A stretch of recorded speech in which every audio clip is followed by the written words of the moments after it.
I'm so glad you're here. This video is going to be on ways to move if you have a herniated disc in your lower back. They're extremely common and they're not terribly difficult to work with either. So we have a couple of movements that we'll talk about that we'll perform together. And before I get into the anatomy, I'm going to bring us into our first shape, which is cat and cow. So for cat and cow, you would normally come to hands and knees for this one. We're going to perform this shape seated upright. So you can take the kind of shape that I'm in right now, especially if you don't have really flexible open hips. If you're okay most of the time with sitting on the ground, do grab a pillow, because when our hips are elevated and our knees are down, we are more able to maintain this beautiful curve of the low back, and that's going to play in nicely to what we're doing. So I'm going to come to my easy seat. For my cat and cow, I normally have two shapes that I do in this. Cat would be the one where we curl, and that's going to be one that for now we're going to eliminate it. The treatment for herniated discs is to arch the back into a back bend.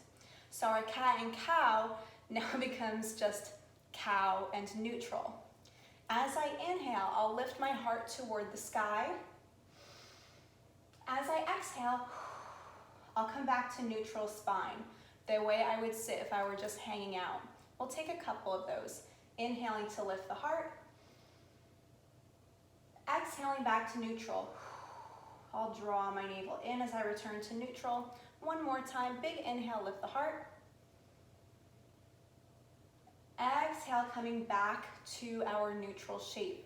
That one's really important because if we're curling the back, we're going to aggravate that herniated disc, especially if it's a recent injury.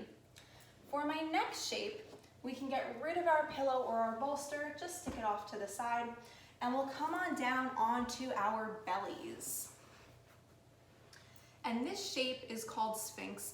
I have a couch behind me. Normally my legs would be straight, but this is my Sphinx shape, similar to the Sphinx in Egypt. I have my forearm planted onto the earth, and I'm keeping my neck nice and long through this movement. I'm even taking my navel and drawing it close to my spine.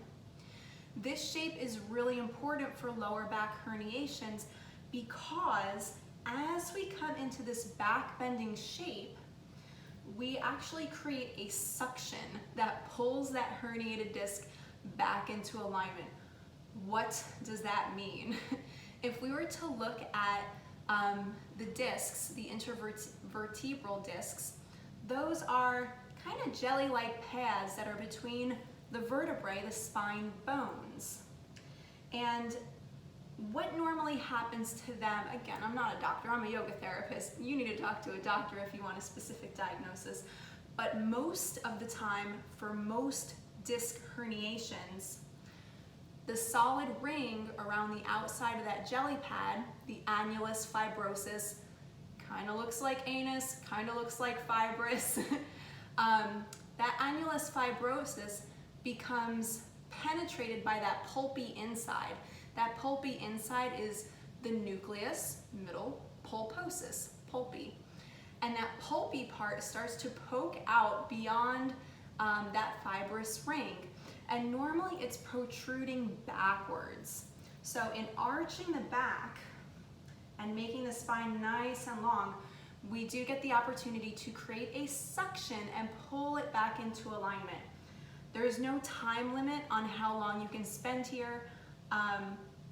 Often if we become injured, we might be afraid to move around. This is a safe one that doesn't really require much movement. You can hang out here if you want to watch TV on the couch, or if you're just in your bed trying to find some comfort, pressing onto the forearms, lengthening through the spine, coming into this beautiful back bend. So we'll come out of this. I'll gently press my palms by my chest. And my third movement that we're going to explore together has everything to do with ways that we can maintain this beautiful low back curve. Again, we said before that if we're curling over, that's going to exacerbate our injuries. So our next movement is more along the lines of preventative medicine. How can we stop herniations from happening in the first place or happening in the future? When I loosen up my hips, that creates the conditions that I need to keep that beautiful lower back curve instead of having the hips tighten up and eliminate it. So I'm going to work back here. I moved my coffee table so that I would have something to push into for stability. If you'd like to set up at a wall or at your couch, you can go ahead and do that. This movement is a movement that I call proposal. It looks just like that. I'll come to my hands and knees and I'll step, this is my left leg, I'll step my left leg forward. If I want to release forward and bring this knee to 90 degrees, that's fine. The hip that's getting stretched is my right leg back here. I can use my palm on my coffee table to, one, make sure that my spine is staying in that back bending shape. We're not coming down here. We don't want to aggravate that lower back herniation. I'm pressing onto my coffee table and extending through my right hip. So if I were facing you, it would look like this. Since I do have some stability beside me, it's eliminating any wobble in my upper body that this hip would normally want to tense and control. So I do have some stability here as I allow the front of my right hip to stretch. If you want a little bit more from that, if you feel stable, there's nothing for me to grab onto, but you can take that right side, that extended hip, and that same arm, and extend that arm long over the head. Notice how as you tune in, you might even be able to feel the entire length of the psoas muscle. That's the one that really grips up so that you can protect yourself if you get scared or even if you just get aggravated at traffic. It starts all the way down here on the low back in that lumbar spine. It crosses the front of the hip, that place that we feel the stretch, and inserts, it ends right here in the middle of the thigh. Let's take the same shape on the other side. I'll step my feet together, and this time my right leg steps forward. Again, if I want to release further into this lunge, I can do that. But I get just as much from staying upright and just pressing my spine taller. If I were to give myself a little bit of a back arch, I would feel that muscle start to lengthen, even if I would normally be able to go deeper into a stretch. We're practicing being gentle with our bodies. Option again, whichever leg is extended back, same side arm can reach over the head. Notice how the sensations in the body change.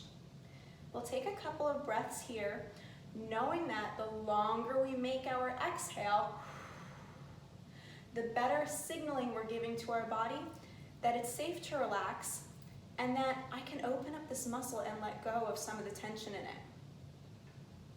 We'll take one more breath.